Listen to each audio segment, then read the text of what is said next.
Hello, I'm Maddie, and today I'm looking in the garden for two cats. Have you seen them anywhere?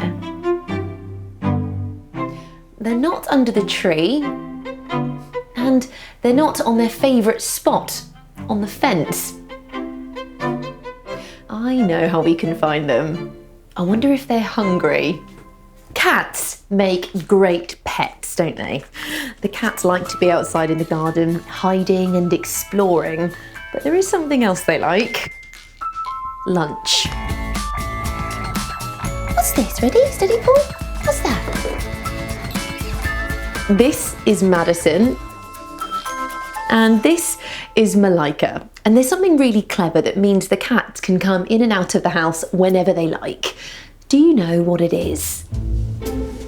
That's right, it's a cat flap. It's like a little door just for cats. But do you know how a cat flap works? Let's find out. How does it work? A cat flap.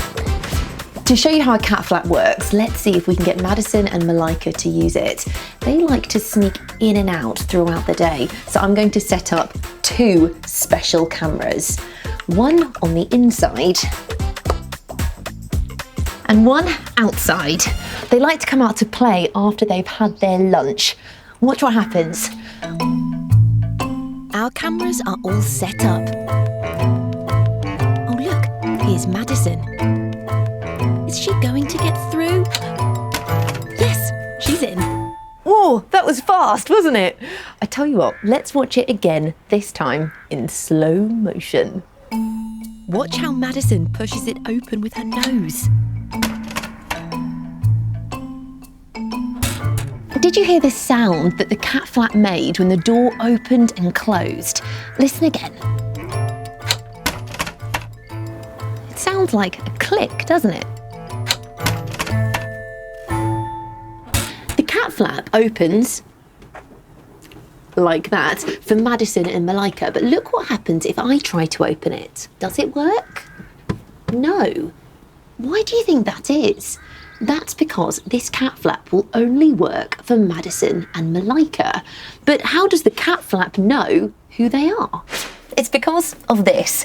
It's called a microchip, and this, a sensor on the cat flap. Let's see how it works. Both Madison and Malika had a microchip put underneath their fur by the vet. It didn't hurt them, and it's very small, so they can't feel it at all. Their microchips have the same special number on them. This number is also on the sensor inside the cat flap, so they match.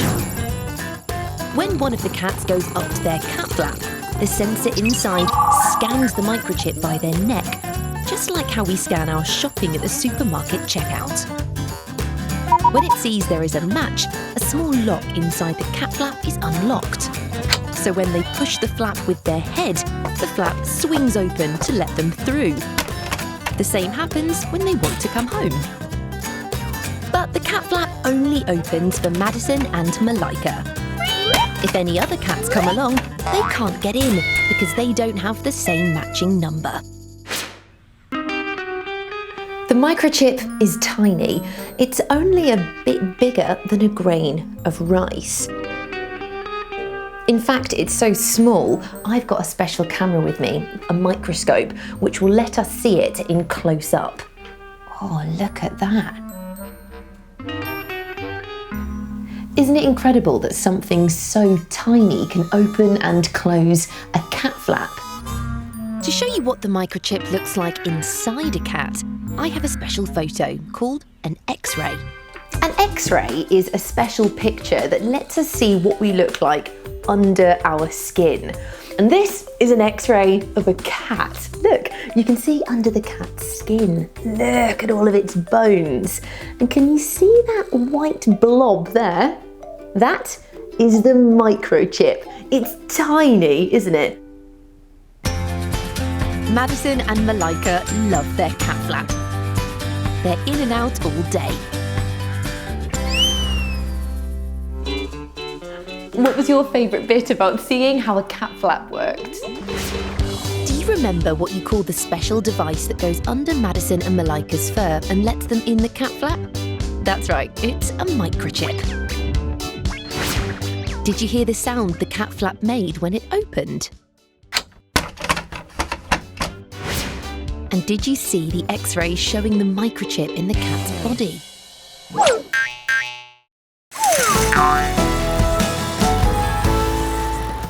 So next time you see a cat use a cat flap, you'll know just how it works. Her fur is so lovely and soft. The fur helps keep the cat warm when it's outside, but we don't have fur, do we? So how do we stay warm? I like to wear a woolly hat. But do you know where wool comes from? How is a woolly hat made? Let's find out. How is it made? A woolly hat. Your woolly hat starts off in a place like this, a sheep farm. And that's because the wool that makes your woolly hat actually comes from a sheep's coat. And there are a lot of sheep here. There we go.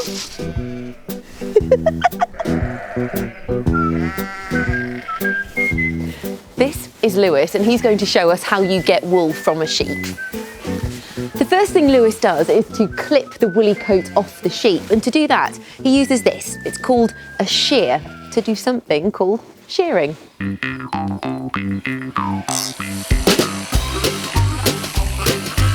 The sheep are sheared one by one.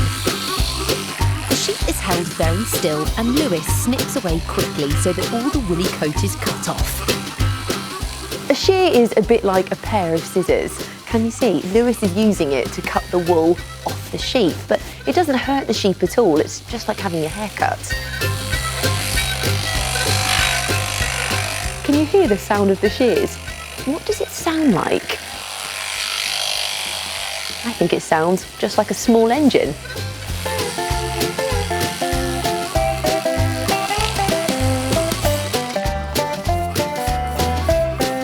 And this is what we're left with. The wool that comes off the sheep is called a fleece.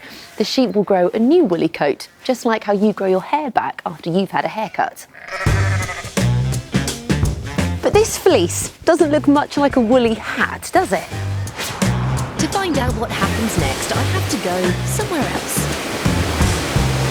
This is a mill where they make all sorts of things from wool. I brought a fleece with me, so let's go and see what happens next. When the fleeces arrive at the mill, they are weighed and then sorted. Sue here is going through and sorting each fleece by hand. She's picking out any mucky bits that got onto the sheep whilst he was in the field. This fleece here has a bit of blue spray paint on it. That's from where the farmer has sprayed a number onto the sheep so he didn't lose it in the field. The wool is washed, rinsed, and then the water is squeezed out by rollers. The wool is now clean. It just needs to be dried out in a tumble dryer. You might have one at home, but this is a lot bigger. After the fleece has had a really good wash, it's put into this machine. It's called a Fear Naught machine, and I think it looks a bit like a green dinosaur with big teeth. The teeth pull apart the fleece to get rid of any knots, a bit like when you brush your hair. On the next machine, the wool is fed through huge rollers, which are covered in smaller teeth. The teeth brush out the wool and also make sure that any last bits of hay or seeds from the field can be taken out.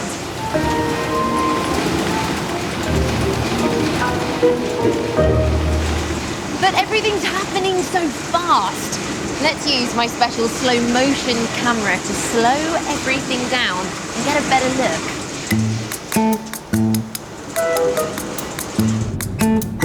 Look at the teeth brushing out the wool. Isn't it clever?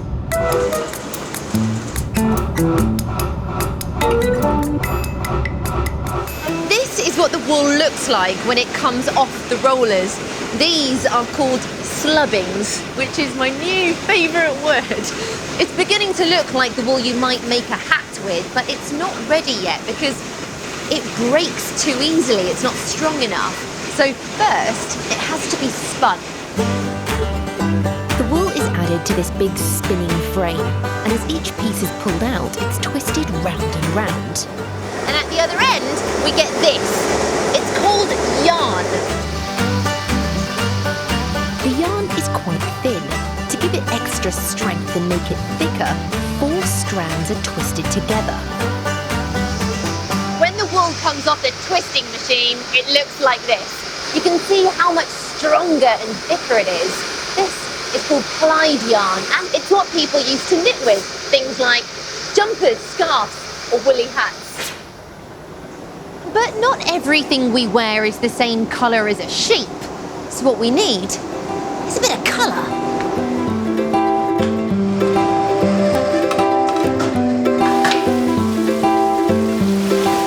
This is the part of the factory where the yarn can be turned into lots of different colours.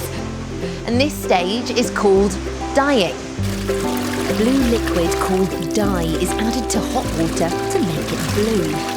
Now the yarn is being dipped into the blue water where it's going to stay for 3 whole hours.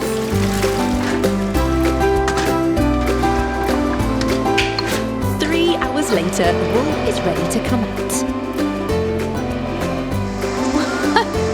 And when it's finished, it looks like that. What an amazing blue colour.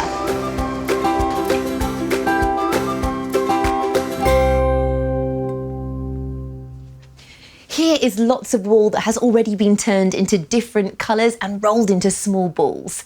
Now, I think it's time to make a woolly hat. But do you know what colour hat I usually wear? That's right, a red hat. So we need some red wool.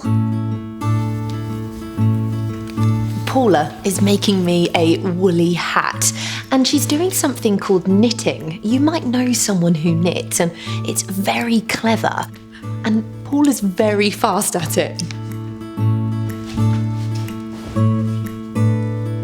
Here we are, a brand new, bright red woolly hat.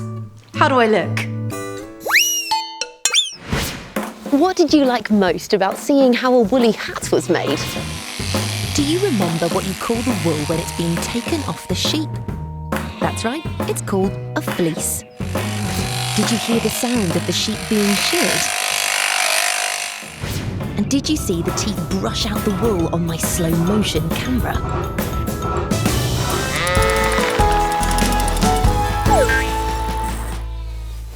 So the next time you wear a hat, scarf or woolly jumper, remember that it was made from yarn that came from a sheep's woolly coat. Thank you, sheep. See you next time.